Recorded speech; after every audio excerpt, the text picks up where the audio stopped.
दोस्तों, पिछले 2 साल से बॉलीवुड नेपोटिज्म को लेकर कलंक झेल रहा है। फैंस को तो बॉलीवुड के नाम से ही नफरत हो गई है। तभी तो बॉलीवुड का कारोबार 75% तक घट चुका है। फैंस अब साउथ सिनेमा ज्यादा पसंद कर रहे हैं।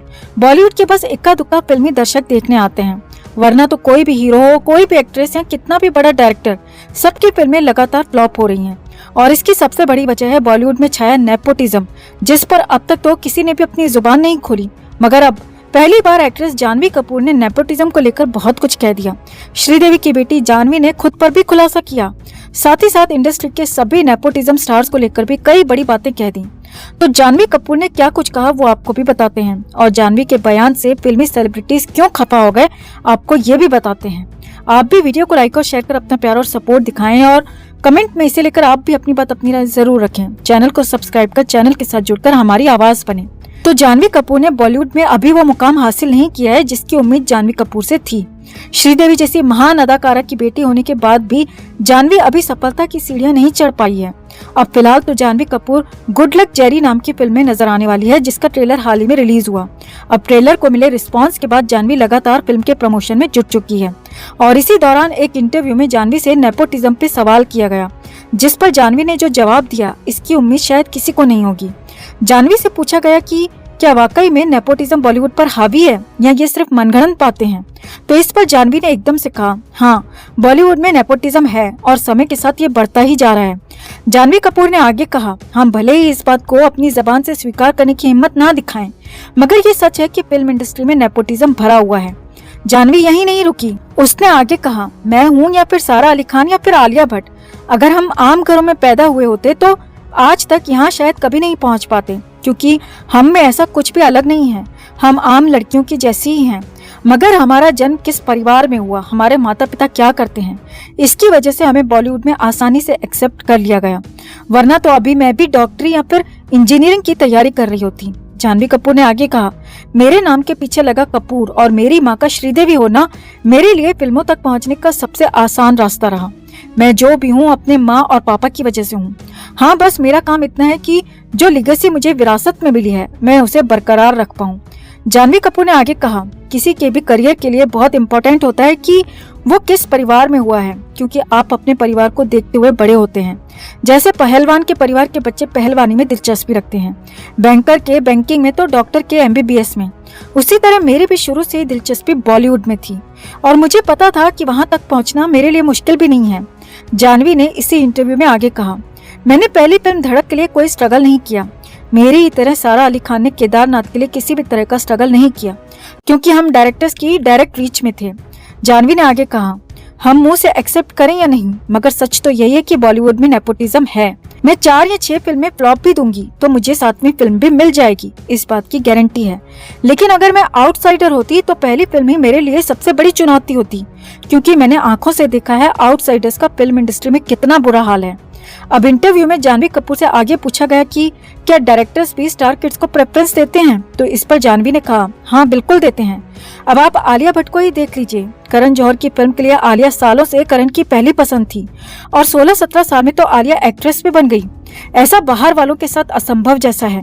जानवी कपूर ने कहा, मेरे पेरेंट्स की वजह से मुझे इतना प्रेम और पहचान मिली। मुझे ये बिल्कुल क्लियर है, मैं किसी भी तरह के भ्रम में नहीं हूँ और सोचती हूँ कि मैंने ये सब कमाया है या फिर इतना सब मैं डिजर्व भी करती हूँ। लेकिन अब मेरे पास इतना प्रेम है मेरे माता पिता का दिया, और मुझे लगता है कि मैं जो भी इसके साथ करना चाहती हूँ वो सिर्फ अच्छा काम ही हो सकता है, क्योंकि मुझे अपने काम से प्यार है और मुझे मेरा काम ही आगे बढ़ाएगा। सोशल मीडिया, ट्रोलिंग और बाकी सब चीजें सेकेंडरी हैं। मेरा काम मेरी प्रायोरिटी है और मैं अपने काम को अच्छा बनाने के लिए अपना बेस्ट दूंगी, ताकि मेरे माता पिता को मुझ पर गर्व हो।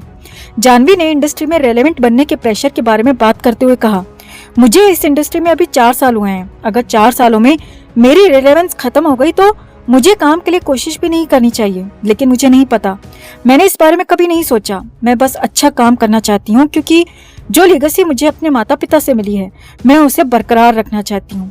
अब बॉलीवुड के अंदर से पहली बार जानवी कपूर ने एक्सेप्ट किया है कि फिल्म इंडस्ट्री में नेपोटिज्म कूट कूट कर भरा है और बाहरी लोगों के लिए यहाँ सरवाइव करना बेहद मुश्किल है। अब जानवी ने तो बयान दे दिया, मगर उसके बयान से बॉलीवुड में काफी हलचल मच गई है। सामने आया है कि कई सेलिब्रिटीज तो जानवी के बारे में सवाल पूछे जाने से ही कन्नी काट रहे हैं।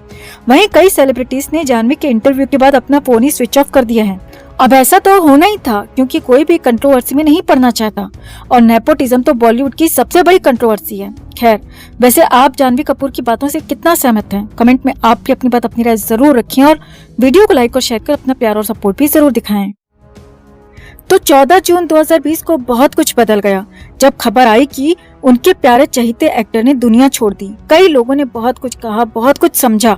हालांकि उसके बाद कई एजेंसियों ने जांच भी शुरू की। पहले मुंबई पुलिस ने जांच शुरू की और फिर सीबीआई ने मामले की जांच संभाली। ईडी ने भी अपनी जांच की और एनसीबी भी अपनी जांच कर रही है।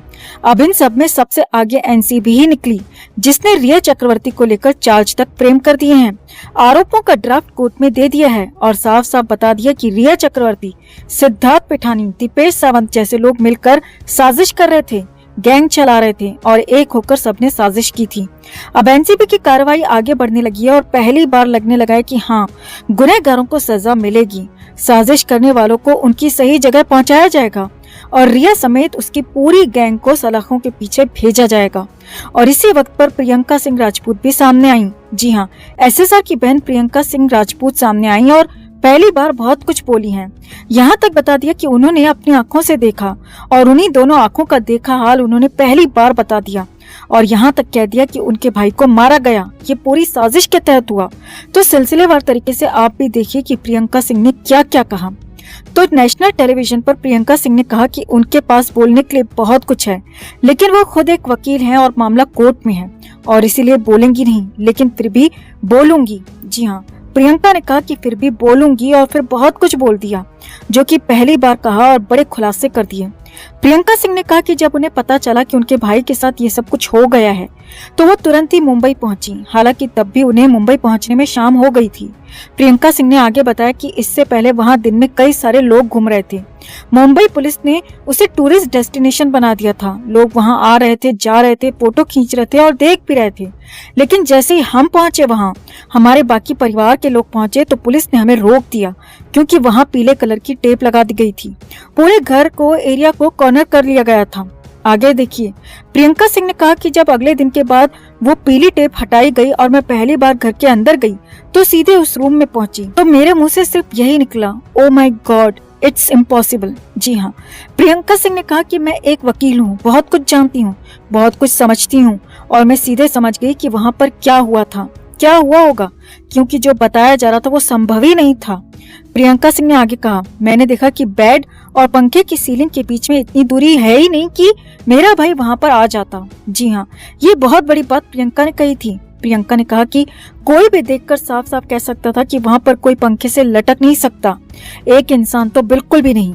और मुझे ये पूरी साजिशी लगी क्योंकि मैंने अपनी आंखों से देखा था, अपनी आंखों से उस बेड को देखा था, अपनी आंखों से उस पंखे को देखा था और अपनी आंखों से उन दोनों के बीच की दूरी को देखा था, अपनी आंखों से पूरे घर के हालात को देखा था। प्रियंका ने आगे कहा, वहाँ पर बमुश्किल 6 फीट की जगह थी और मेरे भाई की हाइट 6 फीट से ज्यादा थी, लेकिन कुछ ही वक्त बाद मेरे भाई की ऑफिशियल हाइट तक बदल दी गई। जी हाँ, ये बहुत बड़ी बात प्रियंका ने एक और कह दी। प्रियंका ने बताया कि उसकी हाइट को 5'10" कर दिया गया और ये कहीं कहीं पर 5'11" भी था। जी हाँ, ये बहुत बड़ी बात प्रियंका ने बताई कि उनके भाई की जो हाइट 6 फीट से ज्यादा थी उसे घटाकर 5'10", 5'11" कर दिया गया ताकि ये साबित हो सके कि उसने खुद ही खुद को खत्म कर लिया, जो कि सरासर साजिश थी, धोखेबाजी थी।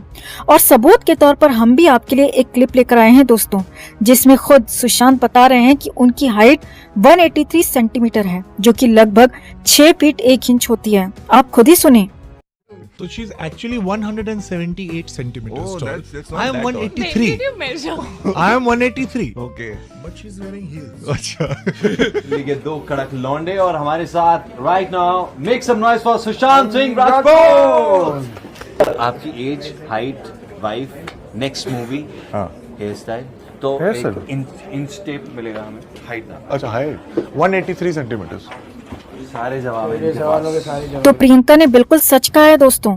प्रियंका ने आगे कहा, उसका भाई खुद को खत्म नहीं कर सकता और अब तो मुझे साफ साफ पता लग गया है कि उसके साथ क्या हुआ था, क्योंकि वकील होने के नाते मुझे बहुत कुछ पता चल चुका था, बहुत कुछ मैं वहाँ देख कर आई थी और वही आंखों देखा मैंने अभी यहाँ पहली बार सबके सामने बताया है। प्रियंका ने एनसीबी के केस पर भी बात की और कहा कि एनसीबी के केस में भी 35 लोग आरोपी हैं और 35 लोग एक साथ जुड़े हैं, तो साफ साफ बात है कि यहाँ पर भी साजिश हो रही थी, कॉन्स्पिरेसी हो रही थी, जो कि साफ साफ साबित भी हो रहा है। और यहाँ पर एक और बड़ी बात प्रियंका ने कही कि उनके भाई को यहाँ पर एक तरह से गलत साबित करने की कोशिश हो रही है, जिसे वो होने नहीं देंगी।